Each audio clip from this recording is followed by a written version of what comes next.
Australia, the land down under, is experiencing a poker boom ignited by a native son and reigning world champion, Joe Hacham. Melbourne's spectacular Crown Casino plays host to the largest poker tournament in Australian history, boasting a prize pool of more than $3 million, with $1 million going to the winner.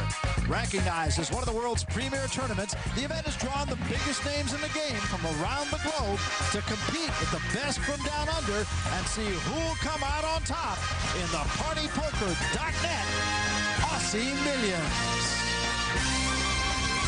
The beginning of play has been grueling, even for the game's best. So far, we've seen poker champions Daniel Negreanu, Mike Sexton, and David Williams fall victim to this intense competition.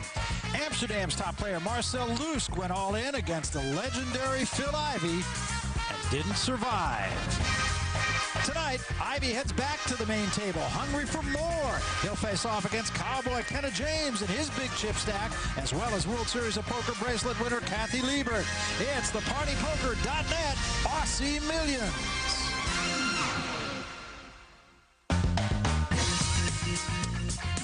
And we welcome you to the Crown Casino Hotel. We are in Melbourne, Australia. Barry Tompkins, world-renowned poker author Michael Konik alongside.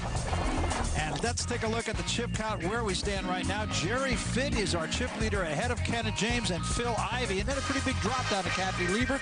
Myron Plum right now is the short stack along with Daniel Cairns.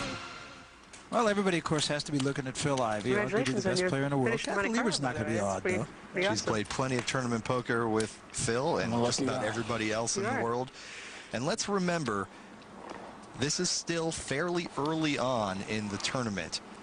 But players like Mr. Plum down on the short stack with merely 29, 30,000 to play have got to get involved pretty soon. And look at this. He has picked up an ace-king, and this might, and there he goes, all in. Well, you said it. He's got James with a little pair. It should get out of there with a queen-3 and does. Oh, boy.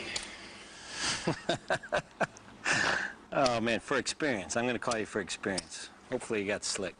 All right, what do you got? Yes, he does have slick. And Kenna James's pair of fives in this situation are actually a favorite over Big Slick. Very close. All right. Yeah, I got slick. Yeah. Very good. That's real bold of you. Thank you. Thank you. Well, a deep breath drawn by Myron Plum, slight underdog, 4-deuce-9 on the flop. That's no help. Yeah, 6 of clubs. 3 spades for James. There's the ace. Oh. Yes, indeed. Still looking for James does have a flush draw, though. A spade will send Plum home. And doesn't get it. 4 diamonds on the river. And Plum will double up through Kenna James. And a deep breath from James. What's 30,000 between friends, huh? Let's see. I mean, seriously. Well, Myron Plum and Kenna James hook up, and we're going to jump away for some bonus coverage as Antonio Esfandiari all in against Peter Prattis. Prattis has the nuts straight, Esfandiari 2-pair, and he makes the full house. And there you go, a little drama. And a little more than a little joy. Marcel Lusk, who was just eliminated from the tournament, is now the official hugging post. And you know, they say in poker, every card makes someone happy and breaks someone else's heart. And you saw a perfect example of that right there. You had me out here naked, wouldn't you? Huh? Seriously. It's not what Marshall said. Kenna James, the ongoing commentary, as he is wont to do at every table he plays. Yeah, a little known fact about Mr. James, he was in fact taking acting classes in Hollywood, California when he stumbled upon the game of poker, and he hasn't been going back for auditions since. Look at Phil Ivey here, a pair of kings. And one of the things you got to like about Phil Ivey, he always seems to get max out of what he has. Raised to 14,000. And one of his tricks, if you want to call it that, is playing his Jack-3 the same way he plays his pair of kings, the same way he plays his 8-4. It's very hard to put him on a hand. He'll raise with just about anything in the correct position. So it's Jerry Fitt who's got to do some thinking here. And these are the two biggest stacks at our table right now. The guys who least want to confront each other. Cool. In a no-limit hold'em tournament, Barry, the big stacks like to pick on the smaller stacks. The guys who can't hurt them, we could have a big confrontation here. Well, Fitt did call. Oh, look at this, 4 kings. My goodness. Check. And I'll tell you what, Barry, I think Phil Ivey should bet here. Check. He just checks, Yep. thinking this hand is just too big to bet, but Check or bet. if he wants to get any action out of Fitt, Well, I check. Check. and Fitt now smells a rat here. Now Bet Ivey's going to 20,000. bet a little bit. 20,000 is the bet from Phil Ivey. 53-4 in the pot. Is Jerry Fitt's 9 enough to compel a 20,000 call here? With 2 kings on board, it makes it less likely that Phil Ivey has a king in his hand. And of course, astronomically unlikely that he has 2 kings in his hand. Quad kings is the last hand that Jerry Fitt suspects right here. I rise. Right. He's going to raise. Okay, now, we know that Phil Ivey is licking his chops. Let's watch to see how Ivey reacts Plus to this 50. bet. Raise 50,000. 70,000 in total. The raise is to 70,000. Let's see how long Ivey takes. 50,000 to merely call. Will he merely call or re-raise? And I like that Ivey has not gone to his chips yet. He took a look at his opponent. Counting out the chips. Still thinking. Ostensibly. Beautiful act Phil Ivey is putting on right Yes. now. And your point is well taken. I mean, he would play it this way if he had a 10-3. Cool. And he calls. Just calls. Oh, And is there's that the 9. brutal? Check. Oh my goodness. Jerry Fitt just got the worst card he could have possibly found in the deck. He now has a full house, 9s full of kings. He just checked it though because Jerry Fitt knows if Phil Ivey had a king, that 9 fills up Phil Ivey. Come on. And Phil Ivey said, I'm all in. Every single one of his remaining chips. Jerry Fitt has more chips than Phil Ivey, but that's a 106,000 chip bet. This is by far the hugest pot of the tournament.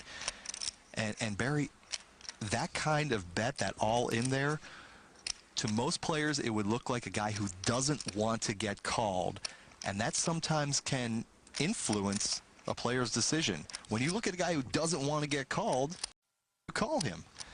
This is a tough spot for Jerry Fitt. He has a full house. He improved his hand on the river. How do you throw a hand like that away? I don't think I could, honestly. But Jerry Fitt is having second thoughts. Yeah, agonizing. Trying to figure what can he have. It's simple as this. If he believes Phil Ivey has a king in his hand, he must Right. fold. And he does. Yes. What a great, great, great fold. Will Ivey show? Cut your losses. He does not show. Of course not. And this way, Phil Ivey keeps the seed of doubt planted in his opponent's mind.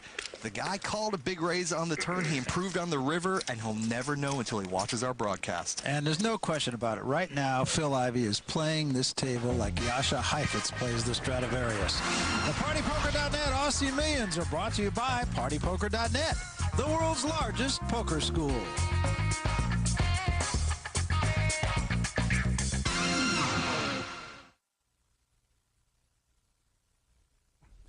Poker on FSN is brought to you by Verizon Wireless. Verizon Wireless. We never stop working for you.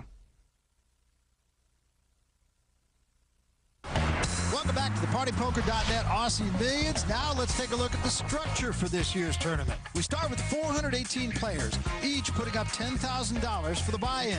The total prize pool is over $3 million with a payout to the top 48 places. Well, Michael, we've been talking about the great players all along, and of course Australia has its own, but I have to tell you, if I were sitting at a table with Phil Ivey, I'd not only be chewing my nails, I'd be down about the first knuckle at this point. You know, even though we still have hundreds of players left in this tournament, guys like Phil Ivey tend to attract the attention of all their competitors. It's almost like being at a golf tournament when Tiger Woods is playing. Everybody keeps one eye on the leaderboard, and right now, although it's early on, nobody wants Phil Ivey to start to run away with this tournament. He's dangerous with a few chips, and he's even more dangerous when he's got a lot of chips. Yeah, we always talk about closers in boxing. Phil Ivey, great closer. Let's look at the chip count. With that last hand you just saw, Phil Ivey has taken over the chip lead at this table. Jerry Fitt, though, is still right there. 268,000. Kenna James hanging around as well. It's Daniel Cairns and Aaron Davis who are on the bubble down at the bottom. And being at the bottom is never a good place to be, but particularly in one of these big tournaments because there's like a roving bullseye that goes around the table and it tends to stick to the guy with the shortest stack. Well, Jerry Fitt has made a nice little comeback here. One thing I like about Fitt is that although he took that big loss in that huge confrontation with Phil Ivey, his outward demeanor seems to be very calm and centered.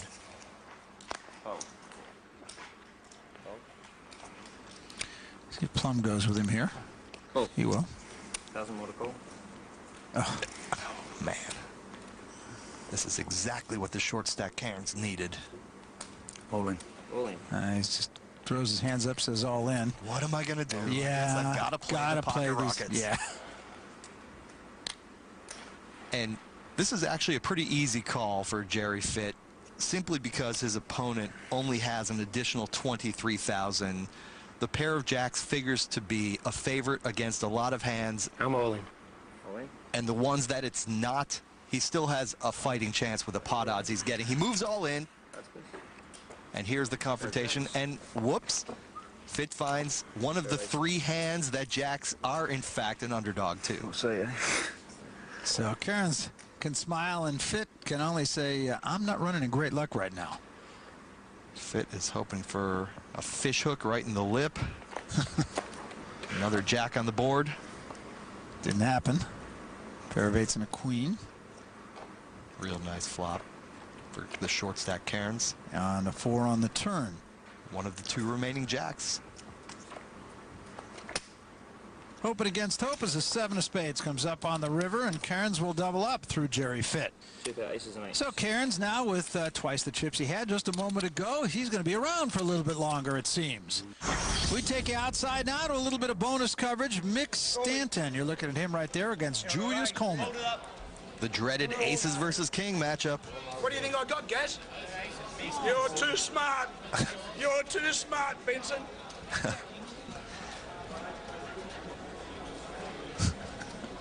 Aces versus kings here. Nothing there. Keep them light, Peter. Keep them light, Pete. Keep them light, Pete. He wasn't even breathing. He wasn't breathing, Gary. Yeah, guys tend to get excited when their aces actually hold up. Well, he's still going to be hanging around here as he wins that hand. His aces hold up, and we're coming back right after this. Welcome back to Melbourne. This is partypoker.net's Aussie Millions. Barry Tompkins, Michael Konik alongside. We're at the Crown Casino. This tournament continues, and there is no form to hold right now, although that guy right there, Phil Ivey, is our chip leader at this table. Got some competition here. Kenna James going to get rid of that. Kathy Liebert as well, and Plum not going to play the 7-5. Cairns just doubled up a moment ago. Not this time. Full option. Grillman would like to have that hand over at the blackjack table. Plus 5,000. Raise 5,000.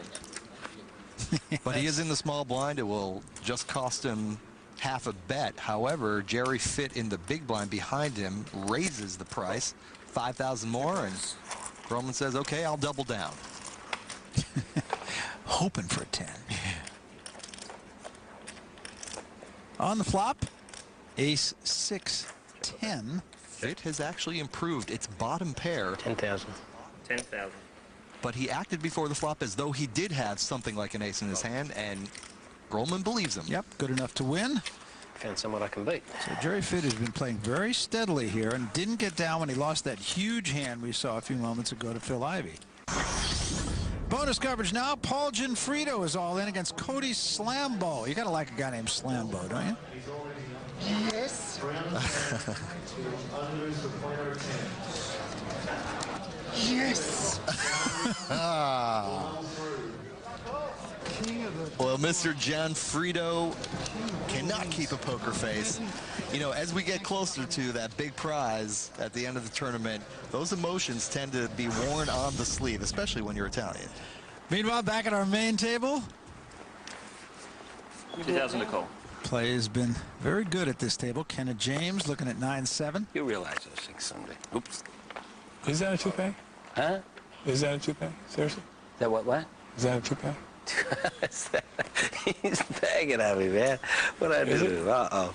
Yeah, it's right? very rare It's to not, actually right? see Kenna James It's without a cowboy hat on, and Phil Ivey wanted to know if that was a hairpiece, because I don't think Phil's actually ever seen hair on Kenna's Yeah, I head. didn't wear my shirt today, my real shirt. I got this shirt at home. It's called Filibuster. Drew a smile from Phil Ivey. That's something you don't see very much at a poker table either. Ivey the favorite here. King ace 3. Check. And both Ivey and Grolman flush draws. Grolman better hope he doesn't make a flush. Yes. Check or bet. 10 on the turn. They both have an inside straight draw as well. That's 6,000. 6,000 from Phil Ivey. Ivey needs Grolman's jack, and Grolman needs Ivey's queen. They're hoping to... Oh, and look at this, the nut flush for Phil Ivey. Grolman has a flush too, and there's only one flush that can beat him, and Ivey's got it. Yep. That's 20,000. And he bets 20,000 into Grolman. Really puts the pressure on him. Grolman going all in. Now, it's not an instant call for Phil Ivey, because although he has the nut flush, he doesn't have the nut hand. The nut hand here would be aces full. Or, in fact, 4 aces. But practically speaking, it's not out of the question that Grolman could have an ace 3, an ace 10, an ace king here. Unlikely, given what has happened before, but not out of the question. So Phil Ivey wants to think about this before he puts in the rest of the chips. It's a tough decision. Nut flush is real tough to lay down, but there is the full house possibility. And it sort of becomes a math game here. Phil Ivey only needs to put in another 36,000, and he's going to call, and he's going to be happy. He is, and he is going to be happy. And Grolman, of course, is going to have to walk. Oh, how'd that feel? Well, there's the picture telling 1,000 words on both sides. So Dan Grolman can only look down and think about wouldas and couldas and shouldas, because he is gone from this competition. A little tough to get up and walk after that kind of beat, but he shakes hands.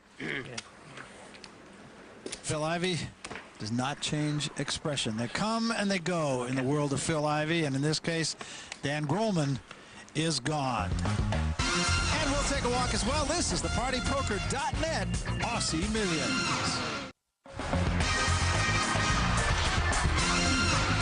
Welcome back to the partypoker.net Aussie Millions. You know, when we had a chance to visit the Crown Casino back in January of 2006, we got a little taste of Japan as we went to Koko, one of Melbourne's finest teppanyaki restaurants. With dining rooms overlooking the Yarra River and the Melbourne skyline, Koko provides a dramatic setting for its authentic and refined Japanese culinary experience. Located on the 3rd level of the Crown Towers, Breeze's proximity to the spa and swimming pool makes it the perfect place to settle in for a relaxing lunch or dinner, featuring Melbourne's finest seafood infused with French provincial flavors. Breeze's provides a light, warm, breezy dining experience. I felt breezy when we were there, didn't you? You know, I don't think you've really lived until you've had grilled kangaroo. I think that's absolutely true. You got to keep it on the plate, though. You know, it's moving around, you know. A lot of kangaroos down here. Great dining, great cosmopolitan city Melbourne is. Great golf. Great city, great country, great folks. And great poker tournament, the Aussie Millions. Well, Kenna James says, all right. 2s and 3s up there. This is a blind versus blind battle. Kathy Liebert in the big blind will have position on Kenna James, although James does have the better hand before the flop. King 10-8 on the flop, so James pairs up. I think you're bluffing, but I don't think I can beat a bluff. That's good news for me. Can you have that one beat? I can beat that. And Kathy Liebert says goodbye. And Kenna James will take down this spot. Kenna James, a guy, of course, who has been around the poker track, so to speak. One of the better players around, always seems to be in the hunt in every big tournament. And this one, of course, is no exception. Over $1 million in tournament winnings just in the last year and change. Kenna James, he's a player. You know, it's always exciting playing poker against the greats. I started the day overall in the tournament 4th in chips with nearly 100 players left. So I expected to come into a table as chip leader. And I found myself actually on my table 2nd in chips, and with Phil Ivey and with Kathy Liebert. This game presents its challenges. To win this tournament, you know, I finished 3rd in 2003 to Tony Bloom in this tournament. And ever since, there's been just a little bit of bitterness there. So to just be presented with another opportunity, a second chance, is fantastic. And I'm just hoping this time I don't blow it. In a no-limit hold'em tournament, Barry, one often doesn't get a second chance. The nature of this game is one cataclysmic error and you are done. There is no coming back. Kenna James has waited 3 years to get another shot at taking down the championship, and he's going to try to make the most of it. Tomorrow's what? I'm all in. Davis going all in here. Tomorrow's the 17th? With a queen jack. Not a mighty hand, but he really can't afford to wait for his chip stack to get even lower. And boy, if he gets called here by the big stack, Kenna James, Davis is not going to like it. I'm stepping out. I'm gambling once again. You know me. Gamble, gamble, gamble. 28 what? How much is it now? 28,200 in total. 28,200. Davis is praying that Kenna James has a small pair. You bet. Unfortunately, now Mr. Davis is looking for a jack or running cards for a straight or flush. Well, I guess one of them. Yep. Another heart. Is there any black cards in the Mr. Davis can stick around. Oh, he got the jack.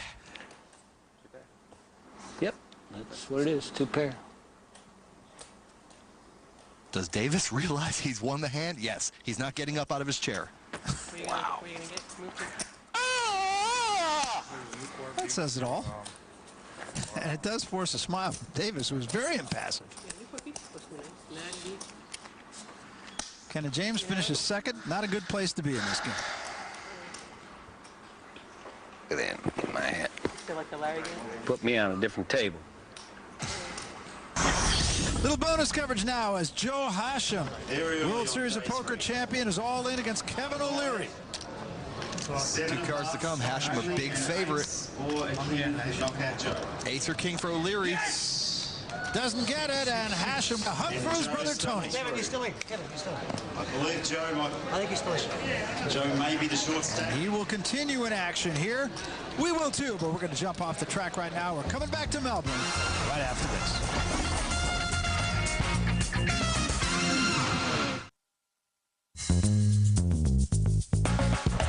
The partypoker.net Aussie Millions are brought to you tonight by partypoker.net, the world's largest poker school.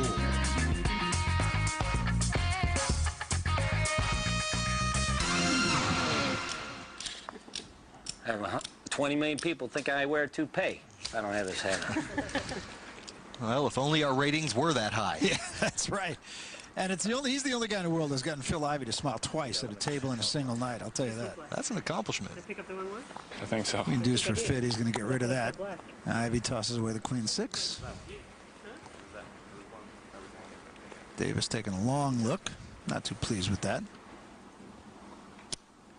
Here comes Kenna. Nice. I wouldn't trust him. Plum in the big blind. Cool. Looks down and finds pocket eights. I don't blame you. I'd call too if I had your hand. You got to call me. I mean, how strong is that? How can it be a 3-out? You know, Plum could have raised there, Barry, but he wants to see a flop with that middle pair. And if big cards come, he can get away from those eights. 2 players to the flop. Wow. 5, 6, 7.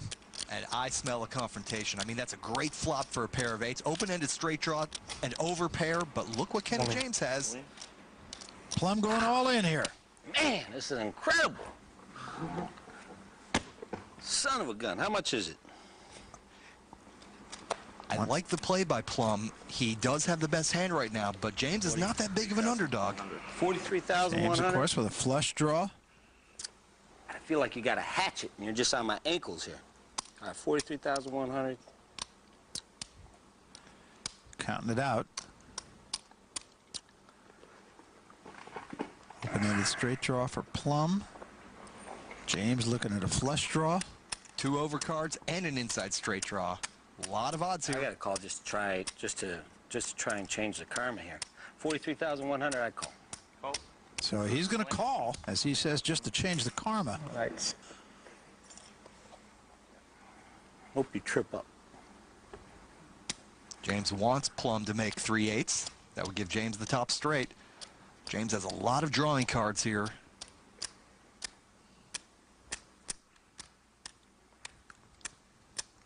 So we wait for the turn. It is a king, and there's the heart. Plum cannot improve enough to win. James is going to win this hand. Just for added insult right here. Thank you. Good on you. And all Myron Plum could say is, thank you. And he is gone, eliminated by Kenna James. So Kenna James puts out Myron Plum. And we're going to take it to some bonus coverage. David Wells is all in against Anthony Dunjurkovic. Kings versus 10s. The Kings are a 4-1 favorite. And now they're a huge favorite. Dunjurkovic is going to need a 10. Doesn't get it there. One last shot. He got it! Oh. And snatching victory. And Wells, of course, can't believe what he just saw. He is eliminated. Dunjurkovic will move on. Oh, my goodness. A 10 on the river. A toxic river card sends a dejected David Wells out of the tournament. He still can't believe it. We're coming back. This is the partypoker.net Aussie Millions.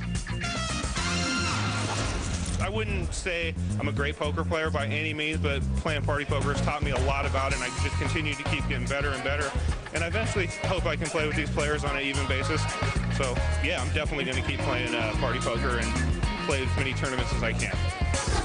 I mean, just 2 weeks ago, he was saying, was it a month ago, he's saying, around the golf course, give me a wave of hand. I don't even know who you are, but I'll give you a bet just because I've seen you around once or twice. That's not what I said. Cut it out. Something like that. Seems so. I said I said I don't know who you are, but I played 2,000 a hole anyway. He gave you that hand. Did you see that hand? Did you see how he did that? I said I know you're a golf hustler, but I played 2,000 a hole. Well, that's charity. And that's Phil Ivey's way of giving back to the gambling community. I wish we were putting instead of playing here. I'll tell you that much. Amen, brother. And 8,000 to call. I'm going to put a putting green in. Davis with an ace-king. Incidentally, don't you love that name, Zach Lasagna? Don't you wish that was your name? Cool. It's delicious. Next week, we're going to talk to Carl Cannelloni. Jerry Fitt calls here with a king I'll probably play video games for 2,000 a game. He's in the big blind, so he's getting a slight discount, but we're going to have a little Olympics. This is not a good matchup for the king 5 going against the ace king. Better hope a king doesn't hit. Didn't hit there. 8-10-4 on the flop. Big flush draw for Jerry Fitt. And remember, Davis is the short stack here. So Fit is putting pressure on the man. All in. All in. I call. Call. Instant call. Take cards, gentlemen. The all-in move really only was like a double raise. Jerry Fit was pot committed, and he's getting a good price. He's looking for a spade. And he gets it. Yes, he did. And that's going to be it. So Davis is done dancing here in this particular event. Aaron Davis will walk at the expense of Jerry Fit, who's put a number of players out, incidentally. Fit playing very solid right now and playing against some of the best players in the world. A little bonus coverage now. John Juanda, another one of the great players, against Simon Cleal. Both have jacks, but Cleal has the boss kicker right here. Juwanda's going to need an 8. He gets it. Well, John Juanda. Be lucky if you need be, and he certainly was. Juanda is now a familiar face on the world poker scene. We can't quite call this home field for him, but his birth country is Indonesia, just a wee bit north of here. Back to our main table, where Nick Galanis says, wow, when he looks across the table at some of the great players in the world. Another new player, Bernard Martinelli. He's got 44,700 in chips. And both these players joining this gauntlet of a table are pretty juicy targets. They're both fairly short stacked, and you know, the guys with 300,000-400,000 look at somebody with 50,000 and say, that's the guy I want to tangle with. And these are some tough guys to tangle with, these two players who are left in this hand particularly. 5-6-3. So Ivey catches a pair of sixes. Cool. And a 5. And 10,000 is the bet from Fit. Playing limit poker here. Cool. Ivey calls the 10,000. One card remaining. It's a 3. Now it's going to come down to the betting. 20,000. 20,000 Fit bets into Ivey. 20,000. And every card after the flop had to make Phil Ivey feel even better about his meager pair of sixes with a jack kicker. I think Phil Ivey knows here either he has got a winner or he's absolutely buried. This is not really one of these close hands like, maybe he's got me. He's He makes a great call He's going there. to find out that his sixes are good enough. So Phil Ivey wins another hand. Has there been a hand that he's played that he's lost? Not to my recollection. Phil Ivey will take the big chip lead here as he continues to play magnificent poker, and he now has just about 85,000 more than Kenna James and Jerry Fit at 272,000. Martinelli, Galanis, and Cairns short stack. We'll be back. Melbourne, Australia. Barry Tompkins, Michael Konik alongside. This is the partypoker.net Aussie Millions, and literally millions at stake for these players. Down to just about 100 players left in this event now, and an elite table that we're watching. Yeah, we started with more than 400 entrants, and we're down to the last quarter of the field. And about half these people will prize money, so tension is starting to build. I raise. Raise. Fit's going to raise here to 18,000. That's a rather large raise, Barry. The blinds are 1 and 2,000. The typical raise would be to like 6 or 7,000. Not sure why Jerry Fit wanted to raise so much. He might feel a little uncomfortable with that ace jack and just wants to end the proceedings right here. And you know, Kenna James with a jack 10, he's not really getting a very good price to call that much. But I think he might also sense that his opponent doesn't have a lot of comfort with his hand. But he does call. Try to make an honest man out of Jerry Fit. And James catches a pair here. Check. And checks. And Fit bets 20,000 into James. See if that scares him off. Not at all. Not for an instant. Now the turn, a queen on the turn. That's a real good card for Kenna James. You know, either he was beat on the flop, his opponent already had his pair of 10s beat, or that queen did nothing. Check. Check. Fit checks. As does James, a 7 on the river. I think James might be suspecting now his 2-pair is in fact the best hand, and he might want to value bet here.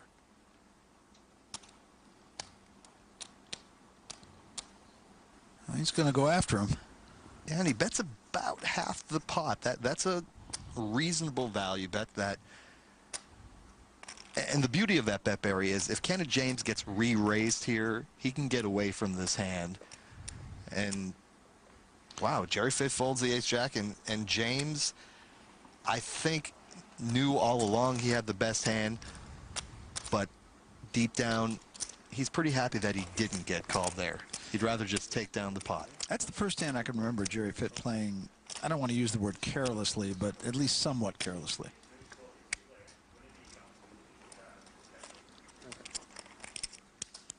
And his once mighty chip stack is starting to dwindle a bit. Ace little from Fitt. He's first to act. And he needs to fold here. All right. Rice. But what do I know? Well, there you are. He's going to raise. 8,000. 8,000. And my hypothesis is that Jerry Fitt might be a little bit on tilt right now. You look at what James has here. Pair of kings. It's just a question of how he plays this. See if he can reel Fitt in two times in a row. He's going to raise.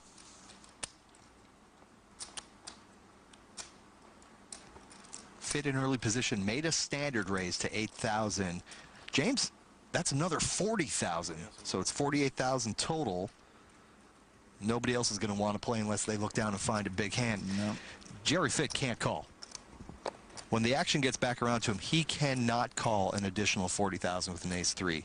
And that's one of the reasons why you don't want to play that kind of hand in early position. You haven't got your hat on. You haven't got your hat on, he says to Kenna James. Now James, of course, will put it on. There you go.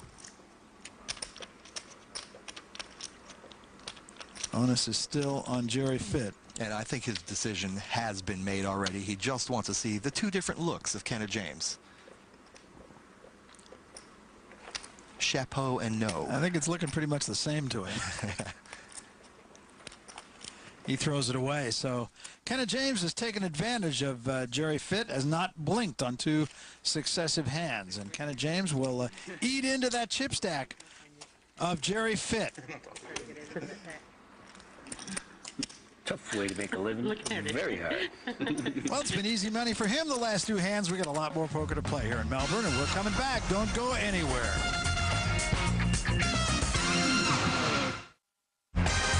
Welcome back. This is the partypoker.net Aussie Millions. We're at the Crown Casino here in Melbourne, Australia. Kenna James, back-to-back winner before we went away to break. Phil Ivey, get rid of that Jack-5. James at 10-4 suited. 65. 65. 100 or 1,000? 6,500. Enough to get Liebert out.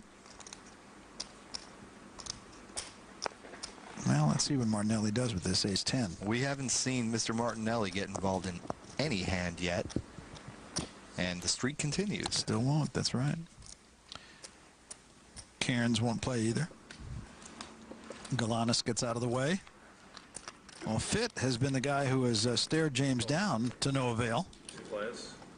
And he will again. And he's the favorite right now. 6, 7, 8 on the flop. Check. What Kenna James has going for him, though, is position. And in no limit hold'em, that is a mighty attribute to have, getting to go last. Little pair for James on the turn. Check. And the river is a 7. So James with his 2-pair. Check from Fitt. Token bet, 10,000. That bet surprises me, Barry, because I don't think Kenna James gets called there unless he's beaten. In this case, he wasn't, so he doesn't get called. So there's not a lot of value in betting there.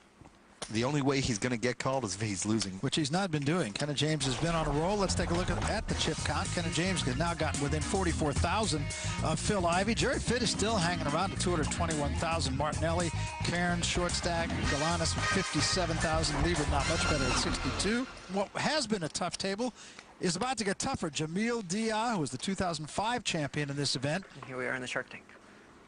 You thought the aquarium was across the street.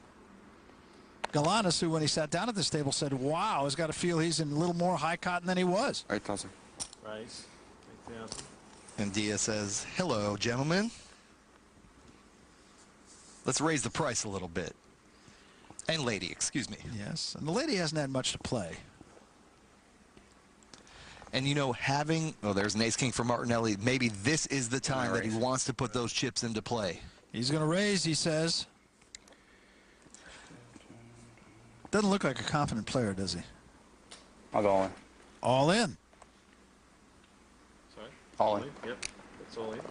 Dia raised to 8,000. Martinelli pushes about 40,000, so it's going to cost Dia about 33,000 more. 20, 23, 33, 34.5, 35,500. 35,500 more to call. Yeah, cool. And he's going to call. He is the defending champion in this event. Feels very confident, needless to say. Good luck. It's the coin flip, but the pair of tens really is a clear favorite here. Dia gets all the money in with the best hand. And now the flop. Oh, and it got better. My goodness, did it get better? Martinelli's going to need running kings or running aces. What's a dealer? Yeah, how about it? What's a dealer? What a dealer, he 5 seconds says. of fame are over. And a 5, and that's going to do it. And Dia is going to eliminate Bernard Martinelli. So it's hello for Dia and goodbye for Martinelli. Thanks, guys. Thank you. And all he can do is say thanks a lot. Nice hands. See you later. Bernard Martinelli has been eliminated by the defending champion, Jamil Dia. Well, we said it was a tough table, and it certainly was unkind to Bernard Martinelli. He's gone, and the power remains.